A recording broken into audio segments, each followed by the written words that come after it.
Imagine it's August 2nd, 1997, the day before SummerSlam. You're with your buddy, you're really excited for the pay per view. It's a Saturday, hot summer day in August. You're getting ready for school to start again. You go, you get a big Slurpee from 7-Eleven. Nothing was better on a hot summer day in the 90s than getting a big Slurpee. I used to get mine half cherry, half Coke.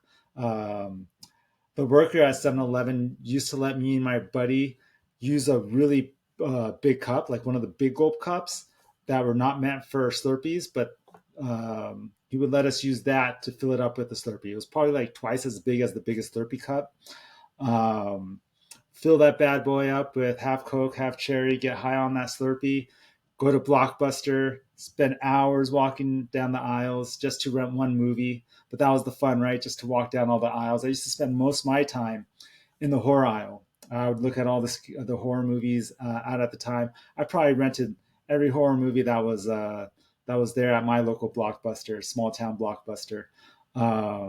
This is 1997. Probably rent something like Scream, go home, watch it with your buddy, and all you're thinking about is Bret Hart versus Undertaker the next day at SummerSlam. So this is This Month in Wrestling, 1997, August 1997. And we're going to talk about both WWF and WCW and pop culture in general to kind of put everything into context and really appreciate what was going on at the time in wrestling. So first, let's start out with WWF. The major feud or the major story at the time is the Hart Foundation. The Hart Foundation was red hot. Both the Hart Foundation and Stone Cold were both red hot at this time. Specifically, the Hart Foundation were heels in America and faces in Canada. And at this time, the WWE or WWF, I should say, was going back and forth between Canada and America. And so you would have Bret Hart, Bulldog, Owen, and Jim Anvil get booed in America, and then the next week they'd be cheered like crazy in Canada, and vice versa for Stone Cold, Shawn Michaels, Undertaker. They would be cheered here in America, and then they would be booed in Canada. So this was a really fun time to be watching WWF because things fluctuated so much week to week based on where everyone was at. And it wasn't quite clear who faces and heels were. There was a lot of gray area around this time. So it was a really fun time to be a fan. What a time to be a fan in 1997. The main event would be Bret Hart versus Undertaker. Bret's challenging Undertaker for the title. Undertaker won the title at WrestleMania 13, and Bret Hart earned his way back to get a title shot. So that was the big story going into the event. And there was a stipulation on that title shot that if Bret Hart had lost the match, then he wouldn't be welcome back in America to wrestle. So if Bret Hart lost, couldn't wrestle in America again. Shawn Michaels talked his way into the match to be a referee. He actually begged Vince McMahon and asked him on Raw if he could be a ref for this match. But because Shawn had been feuding with Bret Hart for months at a time, both on screen and off screen, Shawn and Bret did not have the best relationship off screen, and they even had a locker room fight earlier in the summer. So it was very hard to get them in the ring together and get them to work together.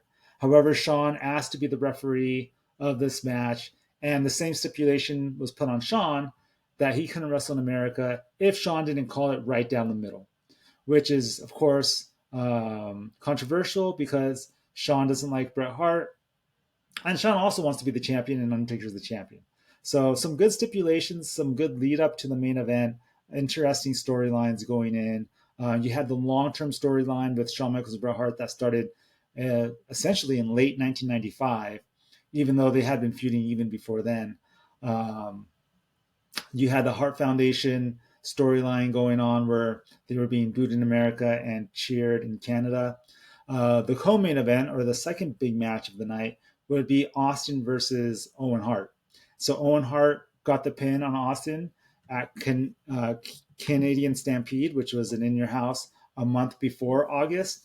And that was a great, great match. So if you haven't seen Canadian Stampede, the main event of that match, please go ahead and watch it before you watch SummerSlam 1997 if you plan on watching it back. Um, I suggest watching these pay-per-views back if you're going to listen to the show, either before or after the show. Um, but that was a fantastic match where you had Stone Cold, um, Stone Cold Shamrock and Legion of Doom, I believe, versus the Hart Foundation. And the Hart Foundation at this time is Bret Hart, Owen Hart, Bulldog, and Jim Anvil Neidhart. One of the hottest crowds I've ever seen to this day. Makes it a really fun match. The whole pay-per-view is good, not just that match. So go watch the whole pay-per-view. But that match specifically is really good. And Owen gets the win over Austin in that match, which leads to their feud going into SummerSlam. And so they feud over the Intercontinental Championship at this SummerSlam. On the WCW side of things, NWO is red hot. Hogan just lost the title to Lex Luger. And Hogan wants revenge. So Hogan's planning on getting revenge on Lex and wants to win the championship back. Obviously, this is a huge victory for Lex Luger. It was very hard to topple Hogan or anyone in the NWO at this time. So Lex Luger won the title on a Nitro the week before the pay-per-view, which was really exciting and in a really good match too. And so there's a lot of reason to be excited for this match. This match took place, and this pay-per-view took place in Sturgis. So this is the Road Wild pay-per-view. And the Road Wild pay-per-view series took place during Sturgis, which is essentially a gathering of people that ride motorcycles to get together and what's it called? And they would, I don't know what they would do actually. I'm not quite familiar with Sturgis or what would take place at Sturgis. But essentially, this pay-per-view took place on the Saturday with a bunch of people there on their motorcycles outside. So a lot different than most of the pay-per-views we see, or most wrestling we see. So it was interesting in that respect as well. And a lot of NWO, a lot of people in the NWO wrestling on the pay-per-view. NWO was starting to get a bit bloated at this time. I didn't watch WCW religiously like I did WWF during this time. So to go back for both of these pay-per-views, I watched all the Nitros and Raws leading up to the pay-per-view and the pay-per-view itself. Even doing that, it was kind of hard to get a good grasp of everyone that was in the NWO. But at this time, the NWO starts to get bloated. You have Virgil in the NWO. You have Buff Bagwell in the NWO. But we'll talk about that later. So we'll talk about both those pay-per-views in great detail in a bit. But before we do that, as I mentioned before, I want to talk about everything that happened that month. What was life like at that month? So let's talk about some music. What was the music going on? What music was hitting that month? Musically, there's a lot of pop going on. This was the beginning of that big 90s Main Street pop boom where you saw groups like Backstreet Boys, NSYNC, Britney Spears, Christina Aguilera. That was beginning around this time, around the summer of 1997, August 1997. More specifically, at this time, you have Backstreet Boys and Spice Girls hitting the charts. So Backstreet Boys with their song, I always forget the name of it. Quit Playing Games with My Heart, which is one of their first big singles. Hanson had a big single with Mbop, which is always fun to sing along to. Hanson's a good band even now, so don't sleep on Hanson. They have some good music. If you haven't heard any Hanson recently, check out Give a Little. That's a great Hanson song. Let's see what else is hitting at this time. Spice Girls, Say You'll Be There. That Spice Girls album that has Say You'll Be There was one of the first albums I ever bought. I remember buying it at Costco. In Costco, you'd buy the CDs in these like really big cases. I don't know why they were in these huge cases when the CD itself was just a normal jewel case, but it came in like this big box. But Spice Girls had that album, had their big album out at the time. So a lot of pop, a lot of that 90s pop boom was going on at this time. It was a strange time for rock music. In terms of rock, um, essentially grunge was on its last legs. Grunge wasn't that big anymore. A lot of the grunge bands in the early '90s, like Soundgarden, Nirvana, so on and so forth, um, were kind of getting out of the mainstream. Even the grunge bands that were still around, or even bands from that era that were still around, although I'm sure they still had good album sales and still had good attendance at concerts, they weren't as much in the mainstream anymore. New metal hadn't really hit the mainstream either. So in a couple years, or in a year from now, we're going to see uh, bands like Korn, Incubus, Deftones, Limp Bizkit. All those bands are going to start hitting big. But that hadn't really started yet, at least not on a mainstream level. I'm sure all those bands were doing well at this point, and they were starting to get noticed, but they weren't huge in the mainstream at this time. In fact, Incubus is about to release Science the month after this pay per view, one of my favorite records of all time, but that hasn't happened yet. Um, so for mainstream rock, you have a bunch of pop rock bands, and I don't know a better way to say that, or I don't know what specific subgenre to call them, but bands like Sugar Ray, Smash Mouth. Um, Not a big fan of either of those bands, but you have a lot of bands like that. Third Eye Blind. So Third Eye Blind had just released their big seminal album that had a semi charmed kind of life, um, and Jumper and all those other big hits. So that album has a bunch of big hits and it's huge that summer, playing everywhere. One song from that album, from the Third Eye Blind album, that's excellent, even though I'm not much of a fan of that specific album from Third Eye Blind, is I Want You. If you haven't heard I Want You, or you haven't heard it in a long time, go ahead and crank it up. It's a fantastic song from that era, and probably my favorite, or one of my favorite Third Eye Blind songs. Um, in rap, you have at this time you have Bone Thugs on the radio. You also have Puff Daddy on the radio. This is a few months after Notorious B.I.G. just passed away, and Puff Daddy, I believe, just came out with his first album, and it has the song "I'll Be Missing You," which is obviously an ode to Notorious B.I.G. So because Notorious B.I.G. had recently passed away and Puff Daddy just released this album was really huge. And specifically, I'll Be Missing You. You heard it everywhere. Didn't matter if it was a rap station or not. You just heard it. You heard it at the supermarket. You heard it in your friend's car. No matter where you were, that song was always playing. So that kind of gives you a sense of the music that was going on in 1997, at least the big music. Fiona Apple starting to get noticed around this time. I'm a huge Fiona Apple fan. She released her first album the year before, but she's starting to get acclaim and notice at this time. Some Notorious B.I.G. songs are in the charts at this time as well. Jewel is really popular at this time. So Jewel came out with Foolish Games and her album from her album Pieces of You, and Pieces of You has a lot of great sappy songs on it from Jewel. So that was another um, big artist at this time.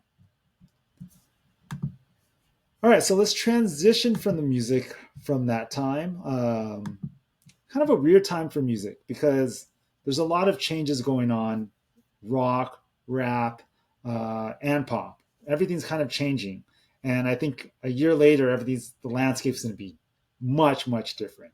Um, so let's talk about WCW Road Wild first. I'm going to go through a breakdown of the pay per view, but I'm going to do it rather quickly. If you want to watch the matches, you should.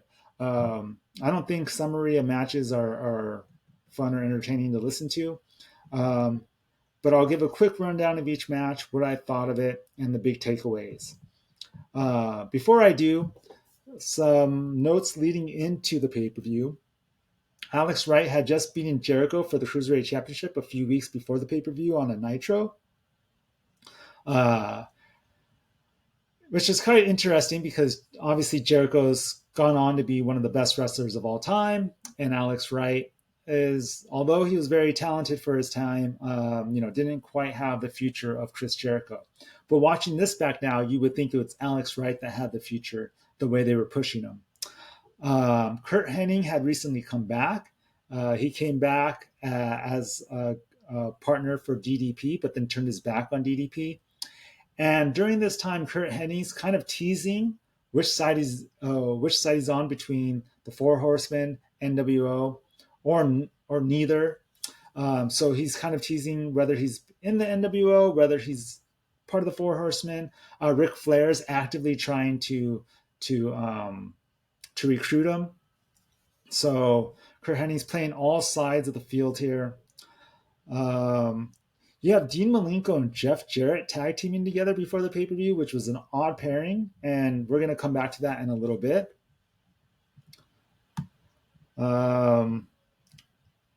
You have Conan feuding with Rey Mysterio and putting on some great promos on the Nitros leading up to the pay-per-view. So he has one great line about Mean Gene. Mean Gene's interviewing Conan. And Conan says, if your picture is coming in faded and worn out, don't adjust your TV. It's just Mean Gene, which is just kind of mean, but really a really good line. Conan's awesome at this time. As I mentioned before, the NWO is pretty bloated. You have Savage, Bischoff, Virgil, Bagwell. You have a bunch of people in the NWO, X-Pac, or Six, I should say. And it's a bit of you can tell it's not what it used to be. And it's hard to keep track of, to be, at least for me, not being a religious fan at the time. All right, so let's go through the pay-per-view. The first match is Harlem Heat versus Vicious and Delicious, which is Buff Bagwell and Scott Norton, who I believe are both in the NWO at this time. Harlem Heat has Jacqueline in their corner. It's a really good, straightforward, hard-hitting match. Norton is strong. He's able to pick up Booker T and Stevie Ray, and he's really impressive in this match. Really good way to start off the pay-per-view. Harlem Heat win. Harlem Heat get the victory with some help with Jacqueline, and really enjoyed this match. I think it's a good way to start the pay-per-view with a victory for WCW getting a victory over NWO. So this pay-per-view is outside at Sturgis, as I mentioned before. And one thing with all these matches is the audience participation is a bit weird. We all know that the audience is always the third man or fourth or fifth, whatever it is, man in the match. The audience makes a big difference in wrestling. And for this pay-per-view specifically, because everyone's on their motorcycles, they'll rev their bicycles during parts of matches, and they'll cheer, but you really don't hear them. And to add to that, everything's outside, so it's really hard to get the audience involved, or at least to hear that if you're watching it at home. The next match is Conan versus Rey Mysterio in a submission. Conan versus Rey Mysterio. And Conan defeats Rey Mysterio with a submission. And this match is all about the mask. Conan tries to take the mask off and uses that to distract Mysterio and basically control Mysterio throughout the match. This is a match that, again, would have been a lot better if it was in a different arena or a different type of environment. But because of the environment that it was in, it's hard to really appreciate all the subtle things that Conan was doing to manipulate Rey Mysterio and grab the mask. And because of that, it kind of suffers a little bit. So it's a good match. Would have been a lot better in a different environment where the fans could appreciate a lot of the subtle movements and a lot of the things going on in the match, or at least follow the story better. The next match is Stephen McMichael and Chris Benoit from the Four Horsemen versus Jeff Jarrett and Dean Malenko with Deborah. As I mentioned before, I thought it was quite odd that Jeff Jarrett and Dean Malenko were teaming up, but it would make sense now. So this was a tag team elimination match. So if one wrestler gets pinned, the team hasn't lost yet until both wrestlers get pinned. So one wrestler gets pinned, they're eliminated, but the team hasn't lost yet until both wrestlers are pinned. Jeff Jarrett allowed himself to be eliminated, leaving Dean Malenko all alone. So essentially, Jeff Jarrett is screwing over Dean Malenko and teaming up with the Four Horsemen with this move here. So now it makes a lot more sense. And the Four Horsemen defeat Jarrett and Dean Malenko. Obviously, once Jeff Jarrett eliminates himself, Dean Malenko is by himself, and there's not much he can do against Steve McMichael and Chris Benoit. The next match is Alex Wright defeating Chris Jericho in a match for the Cruiserweight title. And Alex Wright keeps the title on him in a decent match. Not great, but not bad by any means. It's just a straightforward, decent match. I think we would see Jericho have a lot more better Cruiserweight matches with other talent in WCW. The next match is Ric Flair versus Syxx. Ric Flair had a lot of great promos going into this match, and that's not a surprise because it's Ric Flair. Syxx actually had some decent promos as well. I'm a huge X-Pac / Syxx fan, so I love watching Syxx fight in WCW or WWEF. In this case, I was really excited to see him fight Ric Flair because you would think they would be able to put on an excellent match. But the match itself was just okay or good. A lot of Syxx on offense. So X-Pac's getting a lot of offense. I'm just going to call him X-Pac. I don't care what anyone says. So he's always X-Pac to me, or 1-2-3 Kid. But X-Pac gets a lot of offense in here, but Ric Flair ultimately wins by his usual cheating. He puts his foot on the ropes to get the 3 count. He also counters the Bronco Buster with a foot to the balls. And of course, foot to the balls, always an excellent choice and way to get a victory. So Ric Flair versus Syxx was a good match. Ric Flair wins. But I think they could have had a much better match if it was given more time. It was only given around 10 minutes. I think if they had like a 20-minute match, if it was higher on the card and meant more, then they could have had an excellent match. The next match is Curt Hennig versus DDP, and Curt Hennig wins.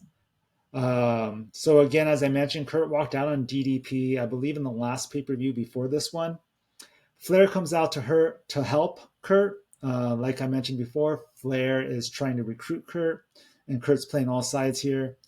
So Curt is cheating throughout the match, using the turnbuckle and taking the buckle off, and using Flair's help. So with all the cheating, Hennig is able to defeat DDP in a decent match. Again, though, another short match, around a 9-10 minute match.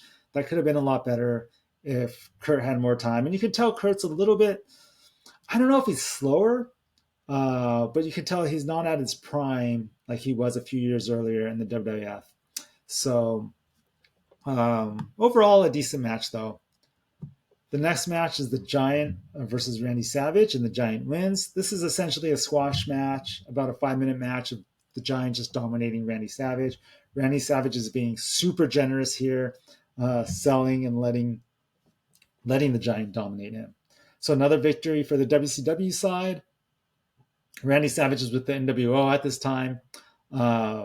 So another big victory for WCW over NWO. And the reason why I'm saying that is because the announcers make a big point of that throughout the pay-per-view. It's not, this is the Giant versus Randy Savage. This is the Giant of WCW versus Randy Savage of NWO. Really furthering that NWO WCW storyline. And leading up to the pay-per-view, this match was the one that was essentially billed as the main match. I mean, this is the match that was talked about every week, although it wasn't the main event. And we'll get to that in a minute. The next match is a pretty good match between the Steiner brothers and the Outsiders, Scott Hall and Kevin Nash. But it ends really badly with a cheap disqualification with Nash just pulling the ref out of the ring and messing with the ref. So unfortunately, even though they have a good match, they get more time than most of the matches on this card. The end is really bad and kind of sours this match. They could have done a better job of having a disqualification or wacky ending that furthered the story rather than one where they just simply pull out the ref. So because it was such a blatant DQ, it really puts a hamper on this match. So the Steiner brothers don't win the title. The Outsiders remain the tag team champions. They were the tag team champions coming into this match. Finally, we have Hulk Hogan and Lex Luger. As I mentioned, Lex Luger had just won the title a week before this. And so this was an exciting match, or at least I think the fans were very excited for this match. But Hogan wins the title back here with the help of NWO. The NWO come out to distract Luger, including a fake Sting. So one story that they had going on before this pay-per-view that I probably should have mentioned before is they had this fake Sting character that would come out. Or I shouldn't say fake Sting. We didn't know if it was the real Sting or fake Sting. We just had this Sting character that kept coming out, and the announcers would mention that. Is it the real Sting? Is it not really Sting? Why is he coming out? Whose side is he on? But essentially, a lot of distraction for Lex Luger, and Luger loses to Hogan, and Hogan wins back the championship that he just lost the week before. So that's a big victory for the NWO. I would say their match on Nitro the week before was a lot better than this match. This match was a lot slower for whatever reason. Maybe that's because this match was longer, and for NWO for the Nitro the week before it was a shorter match. I'm not quite sure, but regardless, it's an okay match with Hogan defeating Luger for the title and getting the title back. Overall, the pay-per-view is just okay. I think the pay-per-view would have been a lot better. So I think Road Wild 1997 would have been a lot better if it was in a different arena and not in Sturgis. But I do think it's an interesting concept. Particularly, it was a Saturday night pay-per-view. At that time, Saturday night pay-per-views were very rare. As we know, now it's pretty normal. All right, so let's transition, and we're going to talk about video games at the time.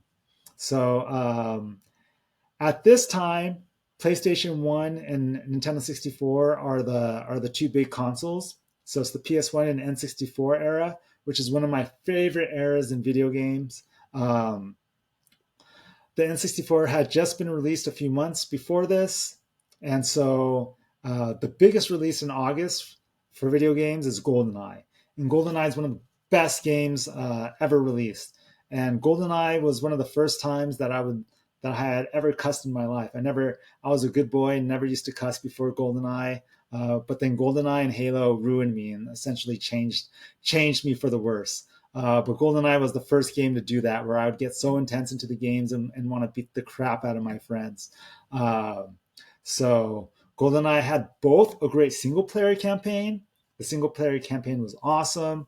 And then the multiplayer for GoldenEye. So the thing about Nintendo 64 that made it so great at this time was normally if you were a gamer, you were playing, and then you were a console gamer, I should say. You were playing two people at most at a time. Nintendo 64 brought in the 4-controller concept, which was huge. And games are a lot more fun with more people, especially you have 4 people in the same room. This is before online, so if you wanted to play with your friends, you all got together in the same room. You got some popcorn, you ordered some pizza, you drank your Slurpees, and you had a ton of fun. And GoldenEye was a ton of fun to play, multiplayer. And so that was the biggest release in August of 1997. And it's probably one of the biggest games of all time. It's one of my favorite games of all time. And so other games that were popular at the time were Mario Kart 64. Mario Kart 64 was one of those other games where you got with your friends and you just had a ton of fun. Mario Kart 64, so Mario Kart 64 with your friends, the fun game would be the battle. I would love doing battles. So battle is the game where you try to hit your friend and their balloon flies off. And so my friends and I would always do 4-player battles on GoldenEye and just have a ton of fun doing that. Star Fox was really big at this time as well. On the PlayStation side, Final Fantasy VII, although it had come out a while before this, it was still very big at this time. So this is the PS1 and N64 era at their prime. This is an amazing time to be a gamer. You were getting all these great multiplayer Nintendo 64 games, and there was nothing better than getting 4 of your friends together, or 3 of your friends together in a room and doing 4-player games like Mario Kart 64 or GoldenEye at this time. Um, so particularly for me, I used to get friends together before pay-per-views or after pay-per-views or before Monday Night Raw, and we'd play 4-player GoldenEye, 4-player 4-player Mario Kart, 4-player GoldenEye, and then watch the pay-per-views or watch Monday Night Raw. So that was a extremely fun time in video games. Um, Now let's transition to movies and TV at the time. In the summer of 1997, for movies, the big movie was Men in Black. Men in Black, starring Will Smith, obviously. Uh, Fantastic movie, really fun movie. Um, Sci-fi, action, comedy, has everything in it. Still a good movie to look back at today. And then it had that great Men in Black song that was very popular at the time too. So because it had Will Smith, this was back in the day where if Will Smith was in a movie, he also had a song on the soundtrack, and that song was a big hit. And so Men in Black, the song was a big hit, and the movie was a big hit as well. Other big movies of this summer is Event Horizon. Event Horizon is one of my favorite horror movies of all time. If you haven't seen Event Horizon, go see it now. It's pretty disturbing. At least for its time, it was really disturbing. It was one of the first horror movies that I saw, rated R horror movies that I saw in the theater. So, really good, solid horror movie. I recommend everybody, if you haven't seen that movie, go watch it. If you have, go watch it again. It's one of my favorite horror movies of all time. And I'm a big horror movie nut. That's my jam. I love horror movies, and so for me to say one of the best horror movies of all time, um, I don't say that loosely. Um, some other big movies at the time, you have Jurassic Park Lost World that came out in the very beginning of summer, um, which was a decent movie. I wasn't a big fan of it, but I like the first Jurassic Park a lot. Let's see, you have Con Air. Con Air is a really fun movie. You have Batman and Robin, Face Off, Contact. These are all great movies. Austin Powers, International Man of Mystery, of course, that's a classic. Spawn was a good movie. Spawn has an excellent soundtrack. So the big thing about Spawn that I remember is the fantastic soundtrack. Good Burger. Good Burger came out in July. Good Burger is one of my favorite movies. Um, Big Nickelodeon fan and big fan of Keenan and Kel and all that. So they capitalized on Keenan and Kel's fame with Good Burger, which is still a movie I love to this day. Kel kills it in that movie. Um, so there's another great movie from that time. But a bunch of good movies around this time. Air Bud, Money Talks. I'm looking at the movie list right now. Um, so, summer of 1997, a lot of fun movies to watch that were released around that time. One movie I haven't talked about yet is The Fifth Element. The Fifth Element came out early summer or late spring. And The Fifth Element is one of those really cool sci-fi movies. If you haven't watched it, uh, go watch it now. It stars Bruce Willis. And it's just a really fun, cool, interesting sci-fi adventure movie. Let's see. I'm looking one more time to see if there's anything else of note from this summer. A lot of the buddy cops came out around this time. You have Nothing to Lose. Nothing to Lose was a good buddy comedy at the time. Martin Lawrence buddy comedy. Um, and I think that's about it for the movies. But a good time to be a movie fan. A lot of fun, big action movies or good comedies around this time. Now we're going to talk about TV at the time. If you were a kid in the 90s, it was all about Nickelodeon. It was all about Snick and TGIF. So first, let's talk about Snick. Snick was a late block on Nickelodeon on Saturday nights, I believe from 8 to 10. And so there's normally 4 shows on this block. And at this time, you had Rugrats, All That, Kenan and Kel, and Alan Strange. Rugrats, as we all know, great cartoon featuring a bunch of babies that can talk to each other, but their parents don't understand, which now as a parent is really funny because it kind of makes sense. You kind of get that feeling sometimes when you're with other babies and kids that they understand each other much more than you can understand them, even when they're able to speak English to you. Um, so Rugrats is a really great show. All that was a great sketch show that starred Keenan and Kel, Amanda Bynes, Lori Beth Denberg, and a bunch of others. Um, all that is underrated. All that had some amazing sketches. One of the amazing sketches was when Keenan was in a bathtub and he would just say these ridiculous things. So he would be in a bathtub filled with bubbles, but he'd have a raincoat on, and he would say things like, "May I slap you with my burrito?" But of course, he would say it with a French accent. So it was Pierre Escargot was his name, and he would say it with this terrible French accent, like and say things like "May I slap you with my spicy burrito?" and then just start laughing hysterically, which was great. I always love that segment. So if you're gonna go back and watch one segment, go ahead and watch Pierre Escargot as Keenan, and he'll say things like "Take those pork chops out of your brassiere," or "Oh no, the macaroni's infected," and just laugh. Like just say nonsensical things and laugh. Uh, so very good, very fantastic segment. Another fantastic segment is Vital Information with Lori Beth Denberg. And she would just say information that obviously wasn't vital at all. So that was the whole joke.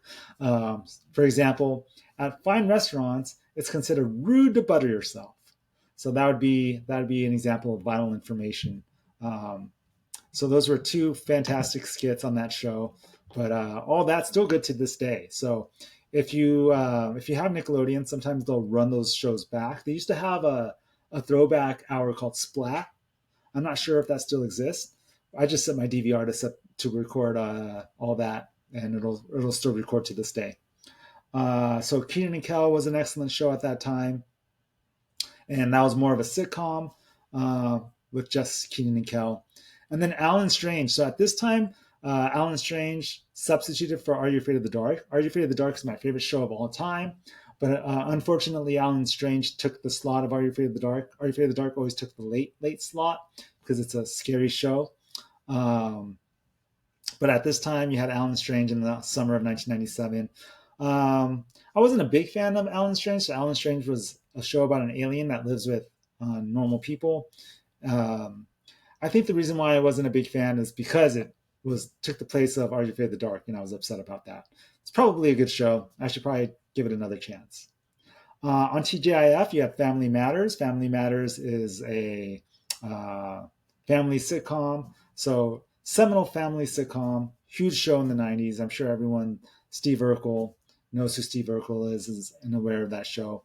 Good show. Uh, Kind of by August of 1997, I'm surprised that that show would still be on that lineup, but it was. And TGIF is, of course, a Friday lineup that's not on Nickelodeon. I believe it's on ABC. It was on ABC. You had Sabrina, starring Melissa Joan Hart. So Melissa Joan Hart played a witch, Sabrina the Teenage Witch, and that was a fun show. A little quirky, a little offbeat, good humor for its time. And I believe Melissa Joan Hart is a big wrestling fan. So kudos to Melissa Joan Hart. Um, and finally, Boy Meets World. Boy Meets World was the main show of TGIF. One of my favorite shows of all time. Maybe my second favorite show behind Are You Afraid of the Dark? I'd have to think about that before I gave a permanent answer, but love Boy Meets World. Fantastic show, fantastic cast, great characters. About 10 years ago, Girl Meets World was the reboot, and Girl Meets World was also very, very good. I got to go to one of the live shows of Girl Meets World, and it was awesome. So, big Girl Meets World, big Boy Meets World fan, big Corey Matthews fan, Mr. Feeney fan. Um, I always told people that that like I learned lessons in life through sitcoms, but I think I internalized them more than most people. So like for instance, if someone said like don't steal or like, if you were talking about like some sort of moral dilemma, I would say, don't you remember that episode of Boy Meets World where blah blah blah happened? And so like I don't know. I seem to do that a lot more than others.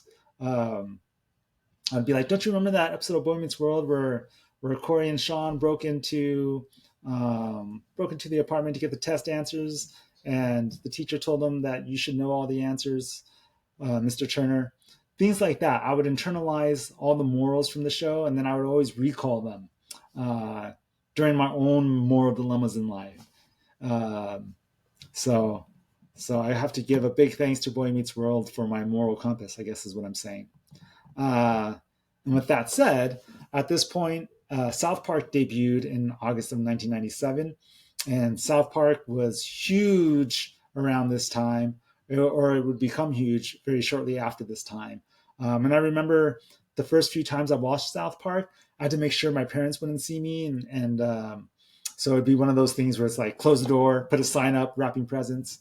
Although obviously you're not wrapping Christmas presents in August, but uh, you try to make sure that your parents don't catch you watching the show because of how vulgar it was. And I'm a big fan of early South Park versus later South Park. I like the South Park episodes which don't really have a point, and they just kind of meander. Um, they're just fun for the sake of being fun, or funny for the sake of being funny. So I'm a big fan of the first 3 seasons of South Park. Still a fan of recent seasons, but more so the first 3 seasons. All right. Now we've made it to SummerSlam. Let's talk about SummerSlam. If you're still here, wow. Um, Thank you. If you're still here, make a comment. Let me know. So, SummerSlam starts off with the great intro video with uh, Brett and Taker. And the theme of the video is life isn't fair. You have the announcer saying, life isn't fair. And you show how Brett gets screwed and Taker gets screwed and Sean gets screwed. It's a really fun intro video that really sets up the match. At this time, the intro videos were very well made. The pay-per-view starts off with Mankind and Triple H. So Mankind and Triple H had this long feud throughout '97, which really helped elevate both of them. Although at this point, Mankind's already had already been in some main events and was already a big character. So more so elevating Triple H than Mankind, but I think still important for both of their careers. And the first match is a steel cage match, and this is the old school blue bar steel cage, my favorite steel cage. And they put on a great match. I love this match. China tries to help out Triple H a lot, but Mankind still gets the win. Probably the second best match on the card. Mankind has a big bump on this card where he does the elbow off of the top of the cage, which is really fun. I believe, I should say not the very top. I believe it's the rung before the very top of the cage. But this is a fantastic match. As I mentioned, the second best match behind the main event of this match, of this pay-per-view. And anytime Mankind and Triple H got together, they had a ton of chemistry. So they always put on a good to great match. And I would put this in the great category. This is an awesome match. And one of the few matches that doesn't feature the Hart Foundation. Next match is Goldust versus Brian Pillman, and Goldust would defeat Brian Pillman. And the stipulation here was that if Pillman lost, he would have to wear a dress. And so Pillman's kind of trying to steal Marlena throughout the feud, and now Goldust beats Brian Pillman in a very short, straightforward match. I'm not quite sure if something was wrong with Pillman at this time. I know he was injured before he came into the WAF, but I think both talents were capable of a lot better than what they put on here. It was just a short match, not a lot to say for the match itself. But Pillman lost, and the story would continue, and maybe that's what it was. I think this was just the start to a much larger story. So the story would continue in the subsequent weeks with Pillman having to wear the dress and still trying to steal Marlena. The next match is Legion of Doom versus the Godwins, and the Legion of Doom would defeat the Godwins. Another shorter match, 10-minute match. Nothing to say of interest here. A decent match, but nothing to really write home about, or nothing memorable about the match. At this point, the Legion of Doom, Hawk and Animal, they're not in their prime, but they could still put on a good match. The Canadian Stampede, they still had a good match. They still look decent. However, some reason, this match just didn't have a lot of heat behind it. All right, the next part of this pay-per-view is a lot of fun. The WWF are doing this $1 million giveaway, and they were trying to give away $1 million, and they had Sable and Sunny come out, and they had a couple of guys from the audience out to pick a key, and then they would try to unlock a locker and see if that locker was the winner of $1 million. And this segment was a train wreck. It was just really bad from the start. You can hear Vince McMahon laughing throughout the whole thing, and you can't tell if he's laughing in disgust or if he really thinks this is funny. Although I don't know why you would think it's funny when you're potentially giving away $1 million and everything's going to crap live on pay-per-view. They try to call a few people who aren't home. The whole thing's just weird. Sunny and Sable are showing cleavage, and they're like rubbing their cleavage in the guys' faces, and the guys are looking at the cleavage, and one of them is a kid. So you have this like little kid in this very awkward situation. Nobody picks up the phone. They try to call a few people. So the idea was to have a few people in the audience and a few people on the phone pick a number and see if any of those numbers were a winner. But nobody picks up a phone. Nobody picks up their phone, which leads to a lot of awkward silent time. Lawler has a very fun line Lawler says to Todd Pettengill, you should have got someone smart. You should have got someone smarter to do this, like an eggplant. So essentially, it's saying that Todd Pettengill is an idiot and as useful as an eggplant. This kid gets a hug from Sable after he loses. So there's this little kid, this little boy who loses. And when I say little boy, maybe like somewhere between 10 and 13. He loses. He's really sad. And then Sable gives him a hug, and Todd Pettengill says, you might not know it yet, but that's better than winning the $1 million, which is, I don't know. This is 1997. Obviously, things are a lot different. But I mean, the funny part is the kid's really sad. He's really upset that he didn't win the money. Let's see. The match after this is British Bulldog versus Ken Shamrock. So this is another one of the Hart Foundation matches. The stipulation is if Bulldog lost, he would have to eat a can of dog food. This is also for the European title, which the Bulldog has. So the European title was recently introduced a few months before. Owen Hart and British Bulldog had an excellent match for the European title. If you've never seen that match, that's one match everyone should see. So British Bulldog is the European title champion here, wrestling Ken Shamrock, and Bulldog beats Shamrock by disqualification. So the Bulldog gets a can of dog food. So because of the stipulation of the dog food, the Bulldog gets a can of dog food and uses that can of dog food on Ken Shamrock. Ken Shamrock snaps, grabs the dog food, and starts beating the British Bulldog over the head with it, and that costs Shamrock the match. A short match, not really much to it, mostly about the story, about the whole dog eating thing. So it was just okay for what it was, or it was fun for what it was. When Shamrock snaps, it's really fun. And so Shamrock's getting dog food poured on him, and he snaps and uses that dog food on the Bulldog, and that was a lot of fun. You have Los Boricuas. The next match is the Los Boricuas versus the Disciples of Apocalypse. And this is just a mess. They have been feuding on Raw every week for a few weeks now, and they try to really build up this match. So I don't blame the WWF for the lead up to this match, but there was still no heat behind it, and it was just messy. It didn't make any sense. Nothing to really talk about here. You also get interference from the Nation of Domination. So essentially it just turns into a bunch of people out there feuding with each other at the same time.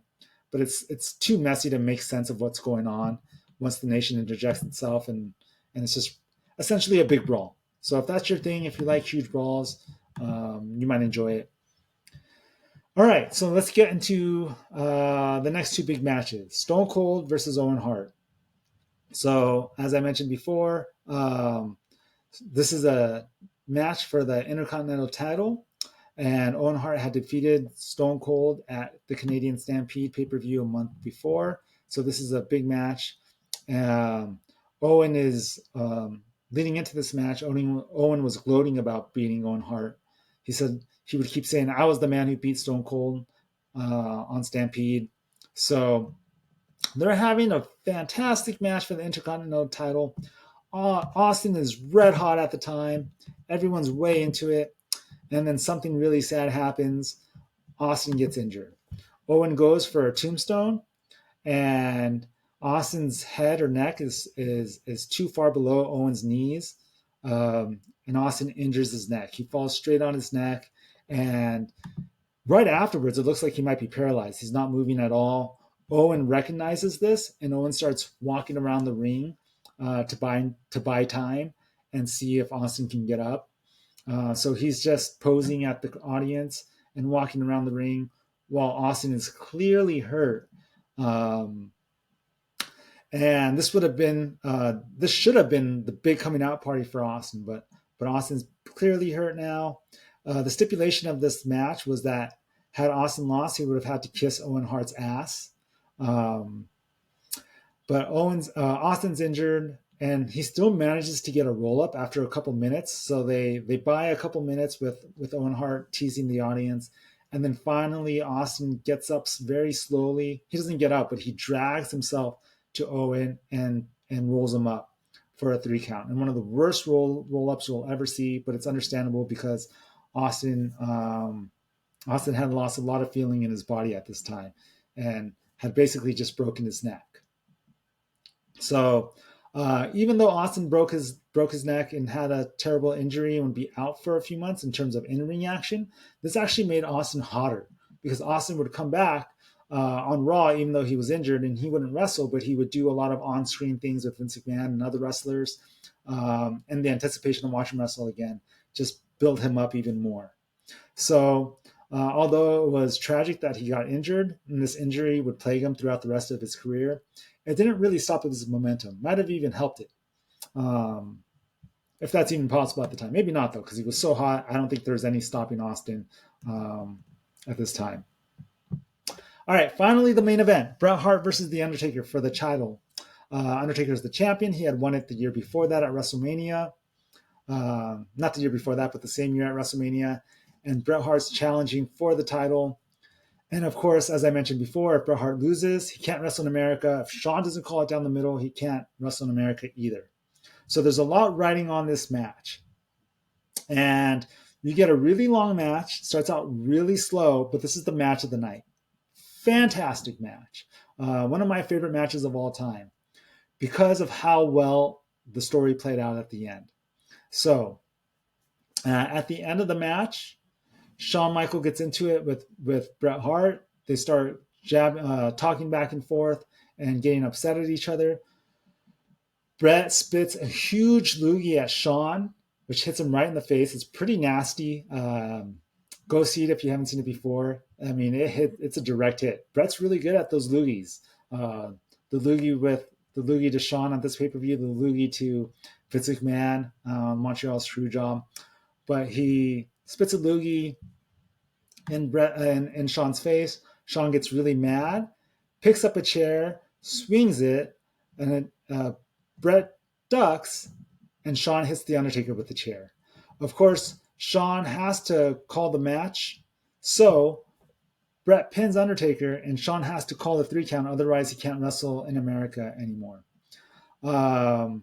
Fantastic finish. One of the best finishes to any match that I've ever seen. I love the finish. Not just because it was a good finish, but it's just really well executed with, no pun intended, with Bret, Shawn, and Undertaker, 3 of the best in the business. Obviously, they know what they're doing. Their timing couldn't be any better. And it also did a lot for the story of all 3 of them. Now you have Bret and Shawn feuding. Now you have Shawn and Taker feuding. You still have Bret and Undertaker all upset with each other. That's one of the best things about 1997 and a lot of the storylines in 1997 is that you have this merry-go-round of everybody kind of feuding with each other. It's really easy to plug people in and out of feuds. For instance, Shawn Michaels, you could easily plug him in a feud with Stone Cold, Bret Hart, Undertaker, Vader, so many people around that time. And it's because of stories like this, where you have an ending where no one's happy, where Shawn screwed Undertaker, but Shawn still doesn't like Bret. So there's a lot of good action in this match. It's a great long match, around 30 minutes long. I was surprised by how easy Brett was able to pick up Taker here. Probably a lot of that credit should go to Taker himself. Um, you have the Faith No More Jim Martin guy. If you don't know who the Faith No More Jim Martin guy is, he's an audience member that was always around during this time with a bunch of other ECW fans. Brett puts on the sharpshooter around the ring post. So instead of the figure four like he always did, he puts the sharpshooter around the ring post, which was really fun. Uh, Brett wins. The crowd is upset. They're throwing stuff at Brett. And of course, this makes Brett even more of a super heel in the United States and even more of a super face in Canada. So great main event. And it continues all the stories going into the main event.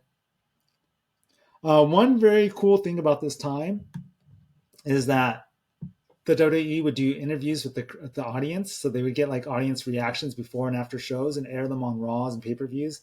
And the audience reactions are hilarious. So watch the Raws and watch the beginning of the pay-per-views or the beginning or the pre-matches, and you'll see some of those interviews. I wish they would do that now, just interview fans before a show and get their opinion on what's going on with the show. All right, so that's August of 1997. I hope you enjoyed the show. If you enjoyed the show, let me know. I plan to do this for September and October as well, and then we'll see how it goes from there. I'm looking for a co-host. If you would like to be a co-host, let me know. Comment, email me. I'll leave my email in the description, or comment. If you're listening to this on audio only,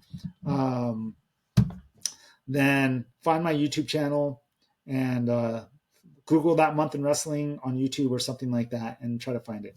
So this is That Month in Wrestling, episode 1.